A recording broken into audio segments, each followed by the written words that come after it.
नमस्कार दोस्तों। आज हम बात कर रहे हैं एक बहुत ही विशिष्ट विषय की। ऐसे एक विषय जिसमें बार बार हिंदू मुस्लिम राइट्स होते हैं, हिंदुओं की आस्था का प्रश्न होता है। वो गाय को माता मानते हैं। बहुत सारे संविधान के अंदर ऐसी विधि व्यवस्थाएं की गई कि गायों की हत्या को रोका जा सके, किंतु कुछ कारणों से ऐसा नहीं हो पाता और इसका सबसे बुरा प्रभाव भारतीय राजनीति पर पड़ता है। इसका सबसे बुरा प्रभाव तब पड़ता है जब दो समुदायों में, मुस्लिम और हिंदू समुदाय में संघर्ष होते हम देखते हैं और इसके कारण से बहुत सारी हत्याएं हुई हैं।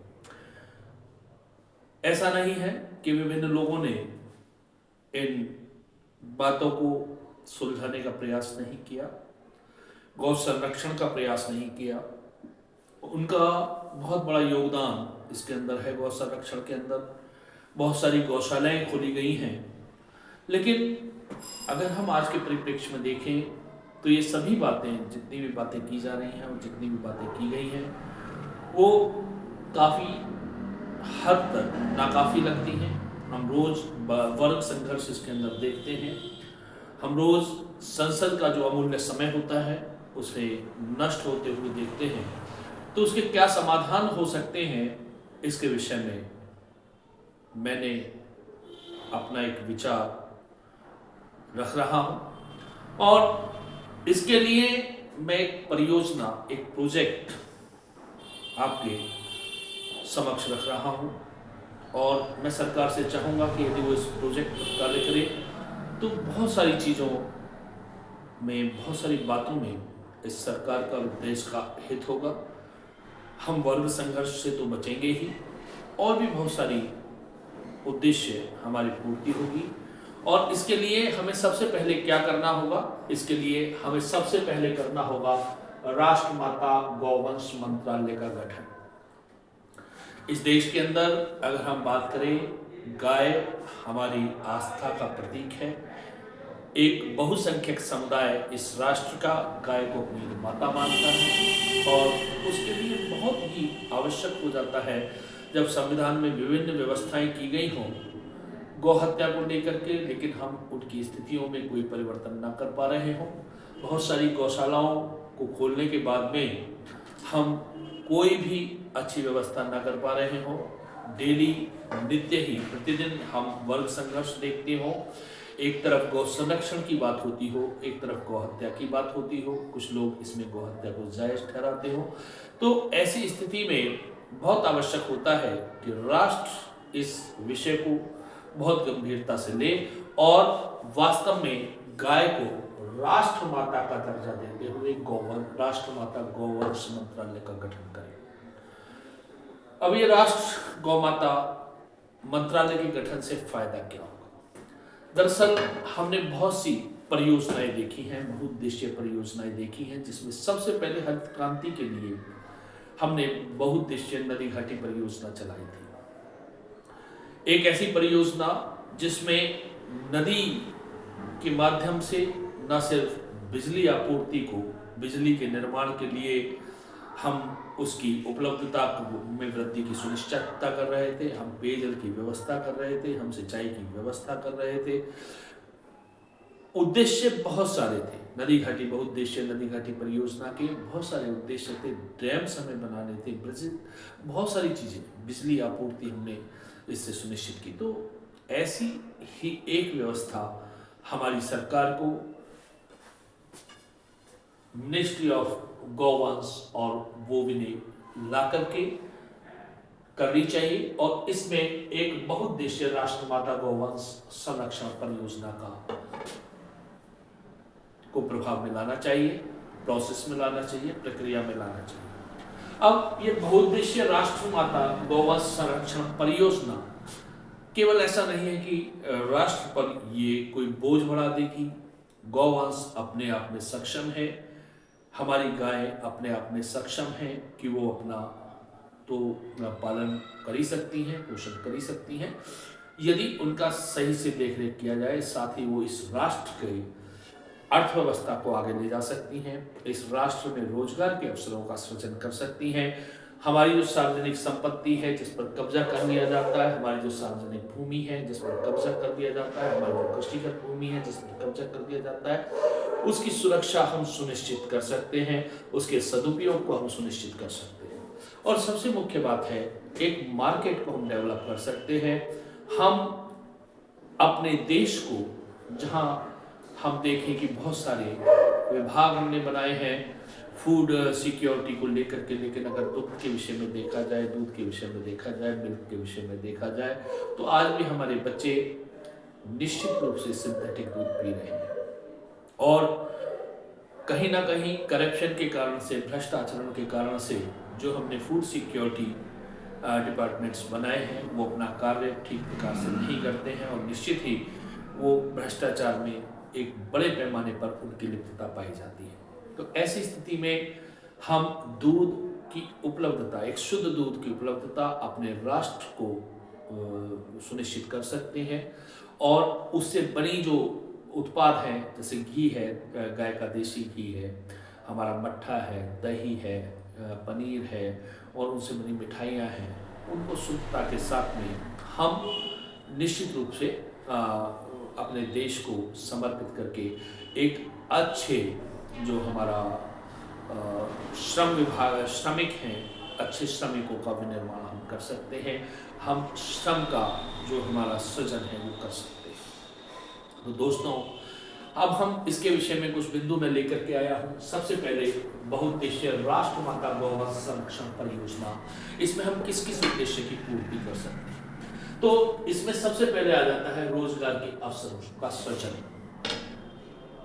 Generation of employment. तो इसमें किस प्रकार से जनरेशन ऑफ एम्प्लॉयमेंट होगा, किस प्रकार से हम रोजगार के अवसरों का सृजन कर सकते हैं।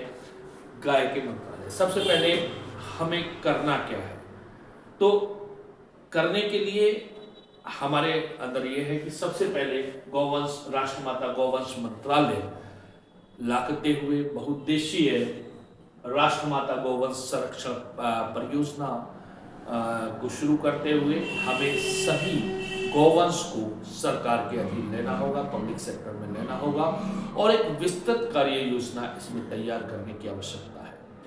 इसके लिए विभिन्न गौशालाएं खोली जाएं, और गौशालाएं खोलने के साथ ही जो हमारी विभिन्न कब्जाई गई भूमि है, ग्राम समाज की भूमि है, कृषिगत भूमि है, अनयूज्ड भूमि है, अनयूटिलाइज्ड जो हमारी लैंड्स हैं, एग्रीकल्चरल लैंड्स में हम उन्हें कन्वर्ट कर सकते हैं। रोड साइड्स में हमारी लैंड्स बनी हुई हैं, उसे हम एग्रीकल्चरल लैंड्स के रूप में यूज़ कर सकते हैं, और उसमें पशुओं का चारा उगा सकते हैं। उसमें गायों को पूर्ण रूप से अपने नियंत्रण में लेते हुए सरकार एक बड़ी कार्य योजना इसमें तैयार कर सकती है। कोई भी गाय बाहर नहीं रहेगी।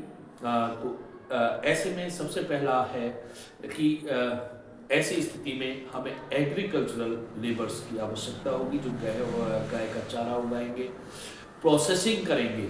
एग्रीकल्चरल लैंडलेस लेबर्स हमारे पास में बहुत अधिक हैं, जो हमारे पास में भूमिहीन किसान हैं, किसान मजदूर हैं, कृषि मजदूर हैं। ऐसे मजदूरों को एक न्यायपूर्ण मजदूरी दर के आधार पर सरकार सरकारी नौकरियां दे सकती है, प्रोसेसिंग के लिए सरकारी नौकरियां दे सकती है। और जब हम गाय रखेंगे तो उनके देखभाल के लिए पशु चिकित्सकों की और एक बहुत बड़ी विस्तृत कार्य योजना तैयार करते हुए जो हमारे बैल हैं उनके संरक्षण के लिए, गायों के संरक्षण के लिए जो हमारे जो सांड होंगे, मेल जो हमारे ऑक्सीज होंगे, जिनसे का सीमेंट हम उसकी मार्केटिंग कर सकते हैं। और इस मार्केटिंग के लिए हमें डॉक्टर्स चाहिएंगे, हमें मार्केट मैनेजमेंट पूरा चाहिएगा, हमें बहुत बड़ा मार्केट इंटरनेशनल और नेशनल लेवल पर हम एक डेवलप कर सकते हैं। इसी के साथ में जो गाय हैं उनसे उनका जो उत्पाद जितना भी होगा उसके लिए हम मार्केट डेवलप कर सकते हैं, और उसके लिए सरकारी नौकरियों की उपलब्धता हम बढ़ा सकते हैं। एक तरीके से इसे पूरा सार्वजनिक रूप से, सार्वजनिक उपक्रम के रूप में हम इसे डेवलप कर सकते हैं और मल्टीपर्पज़ हम डेवलप कर सकते हैं। सबसे पहले मैंने बताया कि रोजगार के अवसरों का किस प्रकार से सृजन हो सकता है, किस प्रकार से हमारे मार्केट डेवलप हो सकते हैं, किस प्रकार से मार्केटिंग मैनेजमेंट डेवलप हो सकता है, दूध की डेयरियाँ खोली जा सकती हैं, पनीर, घी, झांस, ये सब चीज़ें मिले, दूध से बने हुए संबंधित प्रोडक्ट्स मिले, ऐसी डेयरियाँ हम खोल सकते हैं। लैंडलेस लेबरर्स को हम जो है उनके लिए रोजगार को सुनिश्चित कर सकते हैं। और इसी के साथ में दूसरी चीज है सार्वजनिक भूमि का सदुपयोग एवं सुरक्षा की सुनिश्चित। तो जो हमारी लैंड है, जो पब्लिक लैंड है, जो हमारी गवर्नमेंट की लैंड है, चाहे वो ग्राम समाज की हो या जो रोड साइड्स में हमारी ज़मीनें पड़ी हुई हैं, उनकी में क्या होता है कि धीरे धीरे हम देखते हैं कि एनक्रोचमेंट कर लिया जाता है, उसे घेर लिया जाता है और कहीं ना कहीं भ्रष्टाचार में लिप्त अधिकारियों से मिल करके उन्हें कैप्चर कर लिया जाता है और उन्हें अपने नाम करवा लिया जाता है। कहीं ना कहीं सरकार दबाव में आकर के इस प्रकार की लैंड्स को उन्हीं के नाम कर देती है या छोड़ने के लिए बाध्य हो जाती है। तो ऐसी लैंड को डीएम के माध्यम से, जो हमारा राजस्व विभाग है उसके माध्यम से हमें फ्री करवाना है, स्वतंत्र करवाना होगा और इसमें हमें हमारी जो लैंड है, जो सरकारी ज़मीन है, उसकी सदुपयोग हो सकेगा।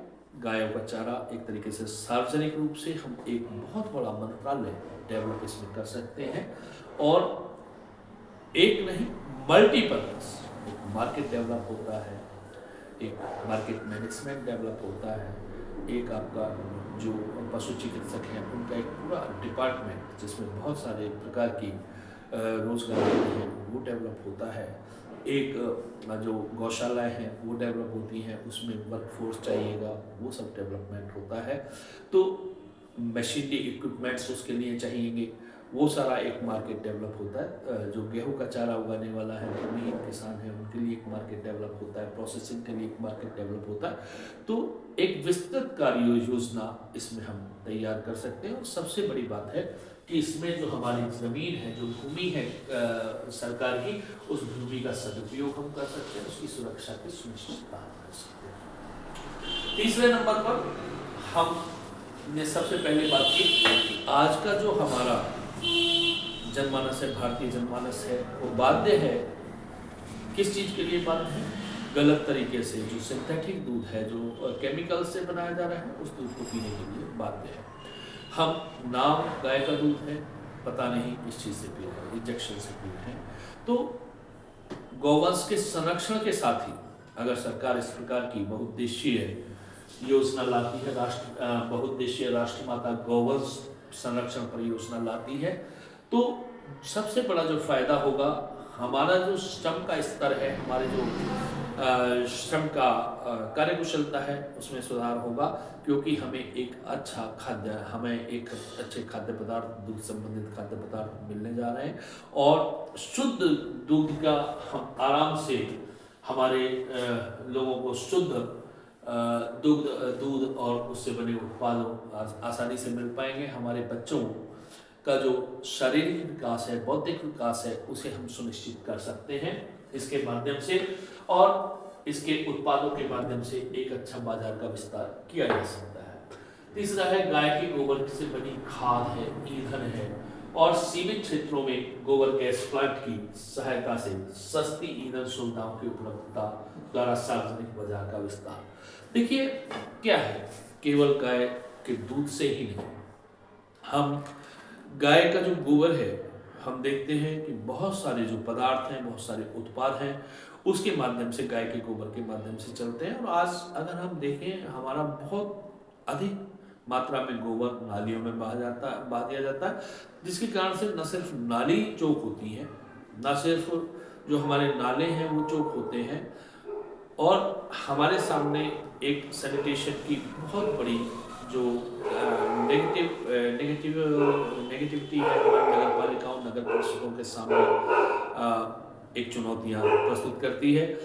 ऐसी स्थिति में पहले नंबर पर जो गाय का गोबर, जिसका सदुपयोग हो सकता था, उसका हम दुरुपयोग कर रहे हैं, वो वेस्ट जा रहा है। और दूसरी तरफ एक सफाई संबंधी जो समस्याएं हैं वो भी हमारे देश के समक्ष उपस्थित हो रही हो रही हैं, सामने आ रही हैं। तो ऐसी स्थिति में हम गाय के गोबर को सुरक्षित और संरक्षित कर सकते हैं। और गाय का गोबर केवल एक काम में नहीं आएगा, गाय के गोबर की हम खाद बना सकते हैं जो फर्दर प्रोसेस में आएगी कृषि के लिए, और किसानों के लिए एक अच्छी खाद के रूप में हम उसे उपलब्ध करा सकते हैं। ईंधन, देखिए ईंधन के रूप में हम देखते हैं कि उपले है, उसका एक बहुत बड़ा मार्केट हम डेवलप कर सकते हैं। और बहुत से लोग आज भी उपले की को बाहर बाजार से खरीदते हैं। तो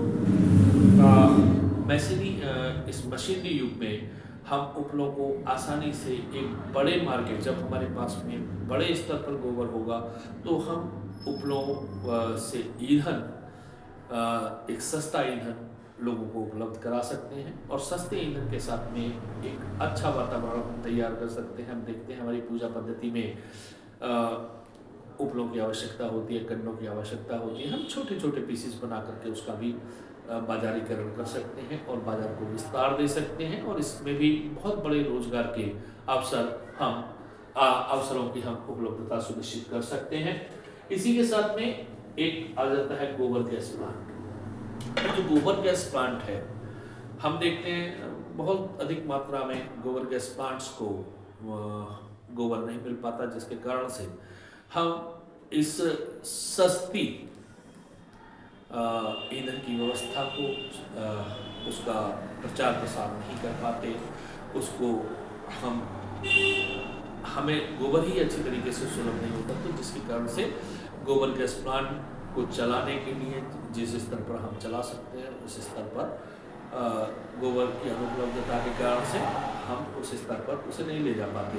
लेकिन यदि गायों का एक मंत्रालय अलग से खोल दिया जाएगा तो इस प्रकार के गोबर गैस प्लांट्स हम सर्टेन क्षेत्रों में, देश के सर्टेन क्षेत्रों में लगा सकते हैं, जिसकी से कि गोबर गैस प्लांट से क्या होगा, जो सीमित क्षेत्र है या पर्टिकुलर क्षेत्र है उसमें हम गोबर गैस की आपूर्ति सुनिश्चित कर सकते हैं, गोबर गैस से बनने वाली बिजली की उपलब्धता सुनिश्चित कर सकते हैं। और जो हमारे महंगे संसाधन हैं उन पर निश्चित रूप से ही भार कम आएगा। और हमारी जो बिजली की और गोबर गैस की उपलब्धता है, चूँकि वो सस्ती होगी तो लोगों को भी उसे हम सस्ती दरों पर उपलब्ध करा सकते हैं। और निश्चित सी बात है, ये भी एक बाजार डेवलप करेगा, सार्वजनिक क्षेत्र का बाजार डेवलप करेगा, जिससे रोजगार की उपलब्धता सुनिश्चित होगी।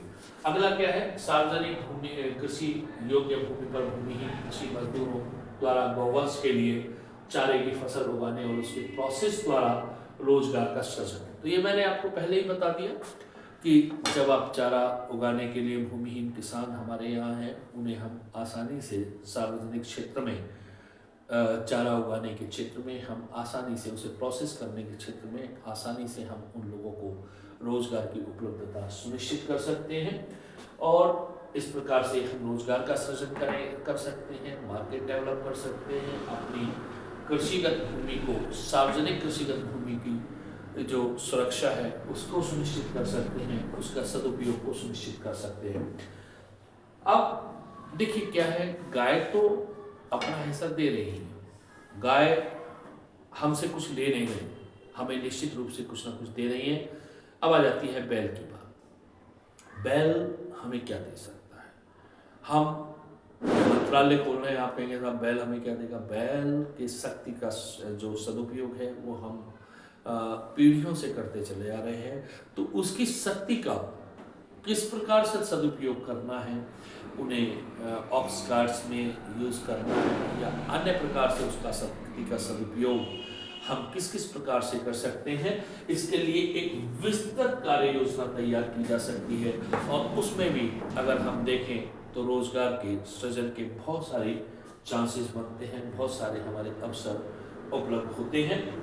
गौमूत्र का सदुपयोग, गौमूत्र बहुत से लोगों को पसंद नहीं है, लेकिन बहुत से लोगों को गौमूत्र का अगर हम बात करें तो गौमूत्र हो सकता है कुछ लोगों को पसंद ना हो, लेकिन अगर हम बात करें आयुर्वेदिक दवाइयों में, अगर हम बात करें अपने आयुर्वेद की, तो आयुर्वेदिक दवाइयों में गौमूत्र का बहुत बड़ा विधान बताया गया है। यहाँ तक कि अगर हम कर्कटाबुध की बात करें तो उसमें भी जो पहले जो आपकी दवाइयाँ बनाई जाती थी या दवाइयाँ दी जाती थी, तो उसमें इस प्रकार का विधान था कि इतने तोले गौमूत्र कर्कटाबुध में इस दवाई के साथ में आज रामदेव जी का उसका बहुत बड़ा प्रयोग कर रहे हैं गौमूत्र का। तो कर्कटाबुध तक में भी गौमूत्र का प्रयोग बताया गया है। गौमूत्र और गेहूं के ज्वारे का एक विशेष प्रयोग बताया गया है। तो गौमूत्र निश्चित रूप से आयुर्वेदिक दवाइयों में पहले से प्रयोग किया जाता रहा है, उस पर बहुत सारे शोध हो चुके हैं। तो गौमूत्र का हम प्रयोग कर सकते हैं आयुर्वेदिक दवाइयों में, और इसके लिए एक हम गौमूत्र को संरक्षित करके एक बड़े वितरण की व्यवस्था से मार्केट का बाजार का विस्तार कर सकते हैं।